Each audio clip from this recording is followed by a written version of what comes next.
Who says you can't go home again?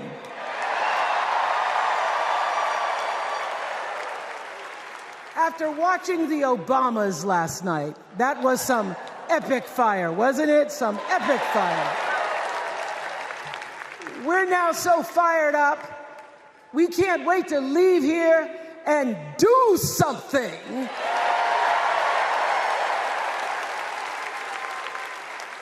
And what we're going to do is elect Kamala Harris as the next president of the United States.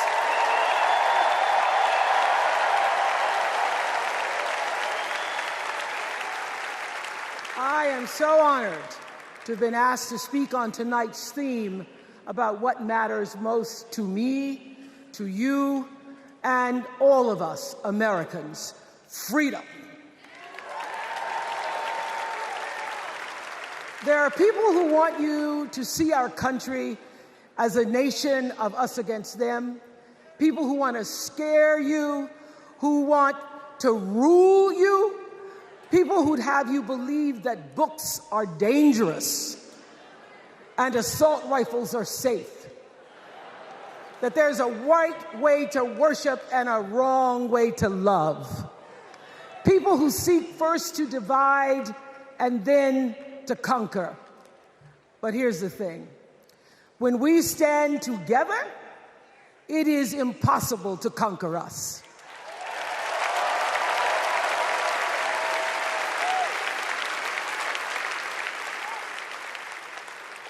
In the words of an extraordinary American, the late Congressman John Lewis,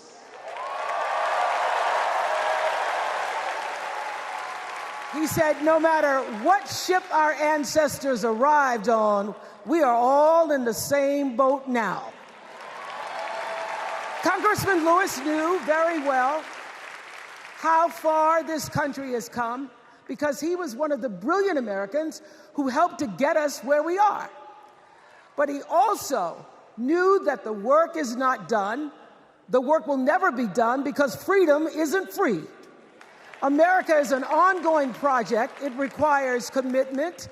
It requires being open to the hard work and the heart work of democracy. And every now and then, it requires standing up to life's bullies.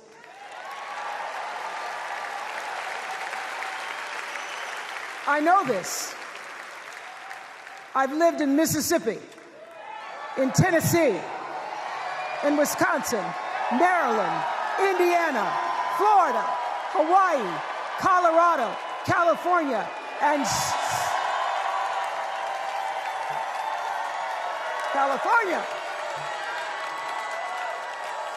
sweet home Chicago, Illinois.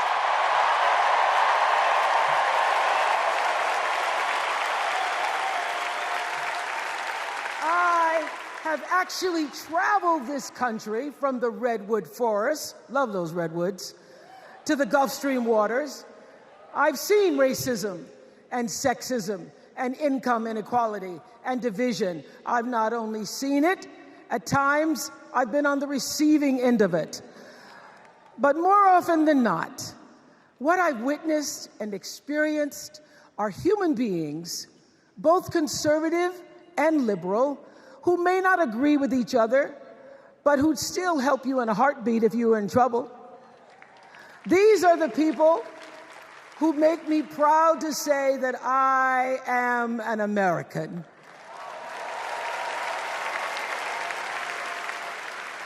They are the best of America. And despite what some would have you think, we are not so different from our neighbors. When a house is on fire, we don't ask about the homeowner's race or religion. We don't wonder who their partner is or how they voted. No, we just try to do the best we can to save them. And if the place happens to belong to a childless cat lady,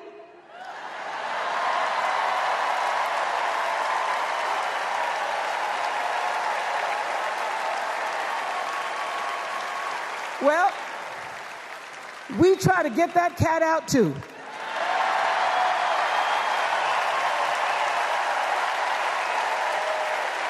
Because we are a country of people who work hard for the money. We wish our brothers and sisters well, and we pray for peace.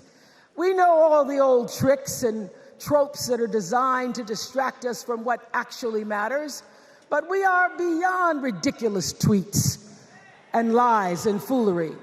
These are complicated times, people, and they require adult conversation. And I welcome those conversations because civilized debate is vital to democracy, and it is the best of America. Now, over the last couple of nights, we have all seen brave people walk onto the stage and share their most private pain. Amanda and Josh, Caitlin, Hadley, they told us their stories of rape and incest and near-death experiences from having the state deny them the abortion that their doctor explained was medically necessary. And they've told us these things for one reason, and that is to keep what happened to them from happening to anybody else. Because if you do not have autonomy over this, if you cannot control when and how you choose to bring your children into this world and how they are raised and supported, there is no American dream.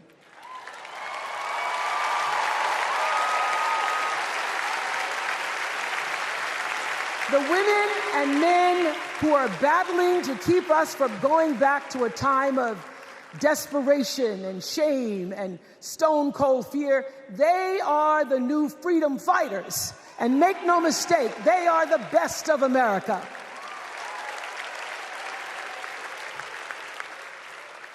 I want to talk now about somebody who's not with us tonight.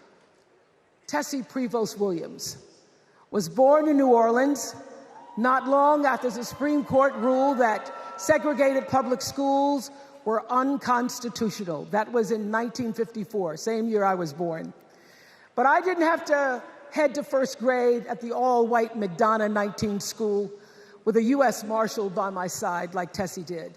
And when I got to school, the building wasn't empty like it was for Tessie. You see, rather than allowing McDonough to be integrated, parents pulled their kids out of the school, leaving only Tessie and two other little black girls, Gail Etienne and Leona Tate, to sit in a classroom with the windows papered over to block snipers from attacking their 6-year-old bodies. Tessie passed away 6 weeks ago. And I tell this story to honor her tonight because she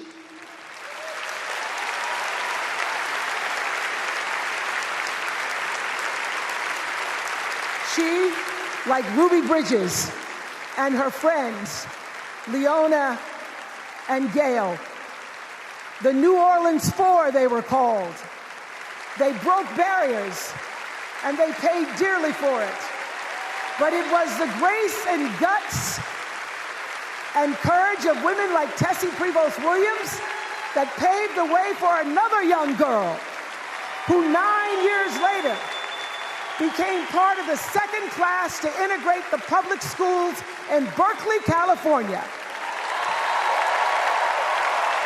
And it seems to me that at school and at home, somebody did a beautiful job of showing this young girl how to challenge the people at the top and empower the people at the bottom. They showed her how to look at the world and see not just what is, but what can be. They instilled in her a passion for justice and freedom and the glorious fighting spirit necessary to pursue that passion.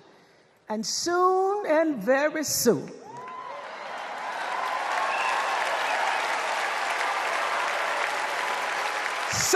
very soon, we're going to be teaching our daughters and sons about how this child of an Indian mother and a Jamaican father, two idealistic, energetic immigrants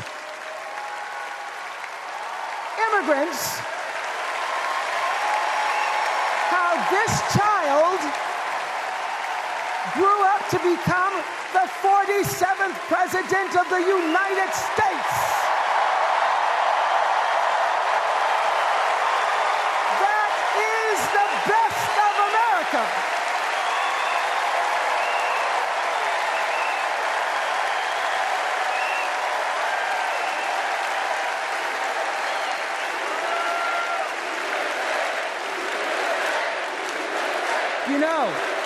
You know, let me tell you this. This election isn't about us and them. It's about you and me and what we want our futures to look like. There are choices to be made when we cast our ballot. Now, there's a certain candidate that says if we just go to the polls this one time, that we'll never have to do it again. Well, you know what? You're looking at a registered independent who's proud to vote again and again and again because I'm an American and that's what Americans do. Voting is the best of America. And I have always, since I was eligible to vote, I've always voted my values. And that is what is needed in this election now more than ever. So I'm calling on all you independents and all you undecideds.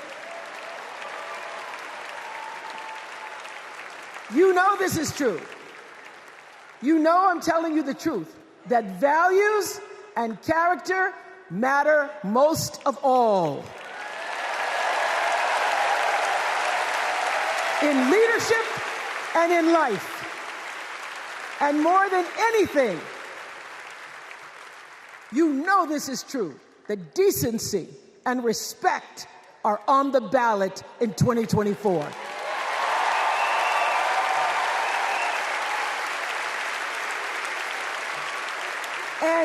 And just plain common sense. Common sense tells you that Kamala Harris and Tim Walz can give us decency and respect. They're the ones that give it to us. So, we are Americans. We are Americans.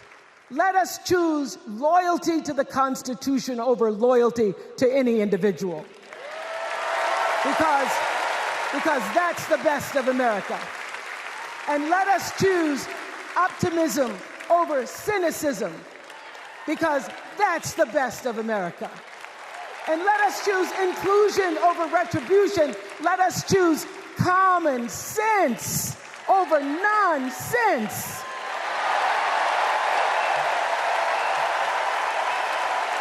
Because that's the best of America.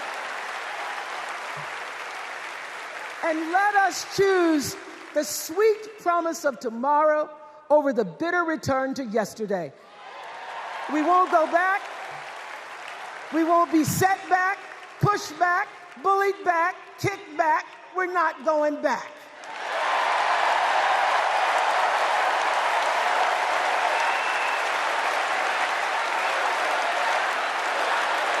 Not going back.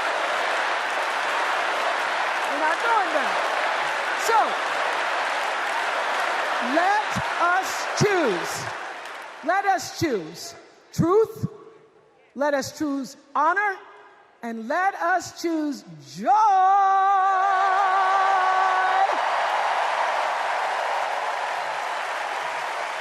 Because that's the best of America. But more than anything else, let us choose freedom. Why? Because that's the best of America. We're all Americans, and together, let's all choose Kamala Harris.